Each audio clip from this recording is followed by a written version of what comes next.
कि इनपुट से लेकर पोस्ट हार्वेस्ट मैनेजमेंट तक एक आधुनिक व्यवस्था किसानों के लिए बने। छोटे इन्वेस्टर्स एग्री इंफ्रा फंड का उपयोग कर सकते हैं। इसी प्रकार देश भर में एक बहुत बड़ी स्टोरेज कैपेसिटी विकसित करने के लिए बजट में हमने प्रावधान किया है।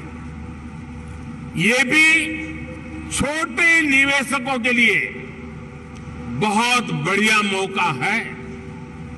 साथियों, आज भारत का बहुत अधिक हमारा फोकस क्रॉप डाइवर्सिफिकेशन पर है। छोटे किसानों को ज्यादा साधन देने और उनकी इनपुट कॉस्ट घटाने पर है।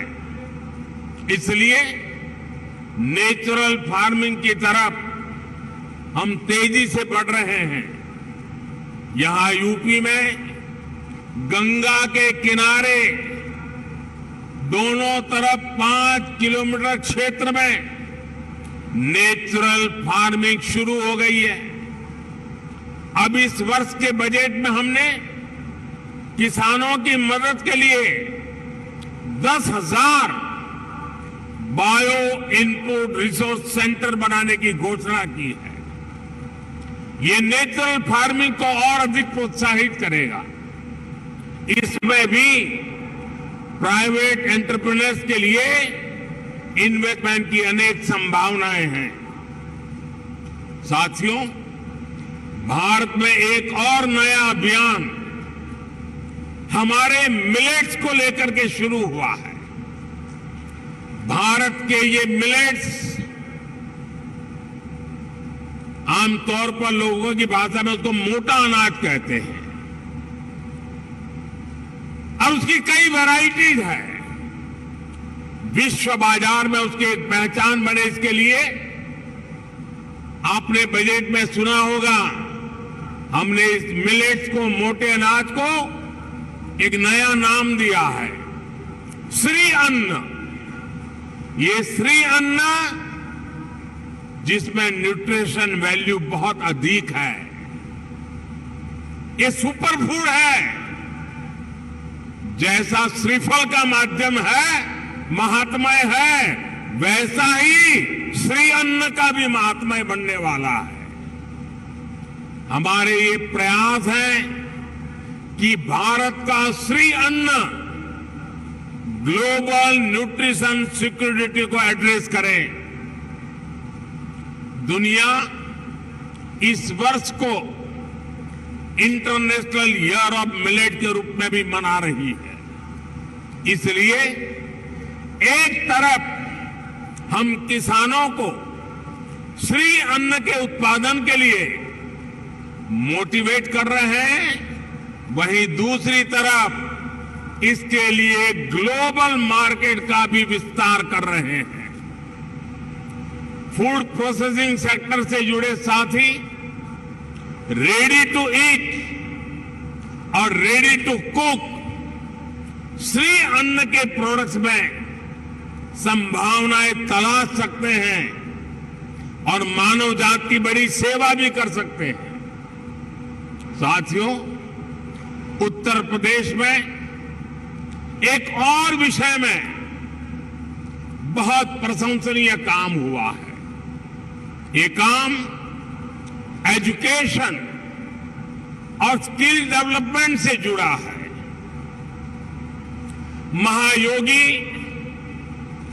गुरु Gorakhnath Ayush university, Atal Bihari Vajpayee health university, Raja Mahendra Pratap Singh university, major Dhyanchand sports university, ऐसे अनेक संस्थान अलग अलग स्किल्स के लिए युवाओं को तैयार करेंगे। मुझे बताया गया है कि स्किल डेवलपमेंट मिशन के तहत अभी तक यूपी के 16 लाख से अधिक युवाओं को अलग अलग स्किल्स में ट्रेन किया गया है। यूपी सरकार ने पीजीआई लखनऊ, आईआईटी कानपुर में आर्टिफिशियल इंटेलिजेंस से जुड़े कोर्सेज भी शुरू किए हैं। और मैं जब अभी आ रहा था तो शिक्षा का जिनकी जिम्मे होती है, हमारी गवर्नर साहिबान चांसलर के रूप में वो काम देखती हैं, उन्होंने मुझे बताया कि उत्तर प्रदेश के लिए बड़े गर्व की बात है कि नेक एक्रेडिटेशन में इस बार उत्तर प्रदेश की 4 यूनिवर्सिटीज ने हिंदुस्तान को अपना लोहा मनवा दिया है। मैं शिक्षा जगत से जुड़े लोगों को और चांसलर मैडम को हृदय से अभिनंदन करता हूं। देश के स्टार्टअप रिवॉल्यूशन में भी यूपी की भूमिका लगातार बढ़ रही है। आने वाले कुछ वर्षों में 100 इंक्यूबेटर्स और 3 state of the art centres को स्थापित करने का लक्ष्य यूपी सरकार ने रखा है। यानी यहां आने वाले इन्वेस्टर्स को टैलेंटेड और स्किल युवाओं का एक बहुत बड़ा पूल भी मिलने जा रहा है।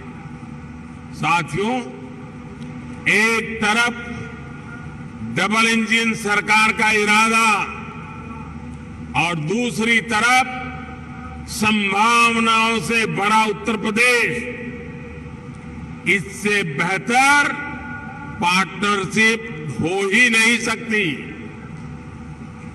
ये जो समय है इसको हमें गंवाना नहीं चाहिए। भारत की समृद्धि में दुनिया की समृद्धि निहित है। भारत के उज्जवल भविष्य में दुनिया के उज्जवल भविष्य की गारंटी पड़ी है।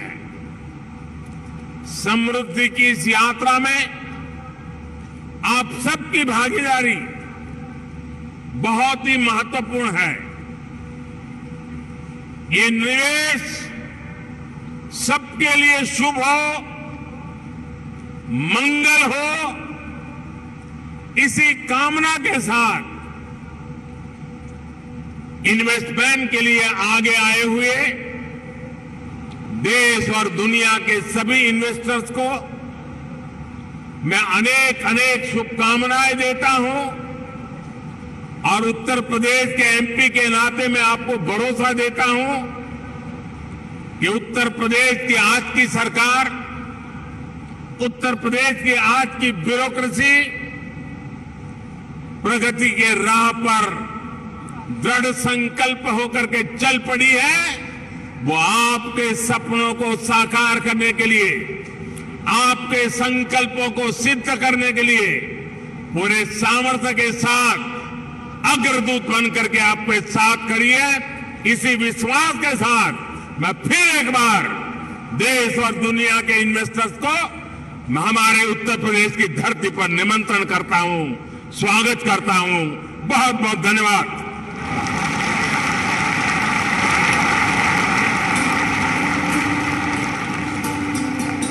बहुत बहुत धन्यवाद माननीय प्रधानमंत्री जी।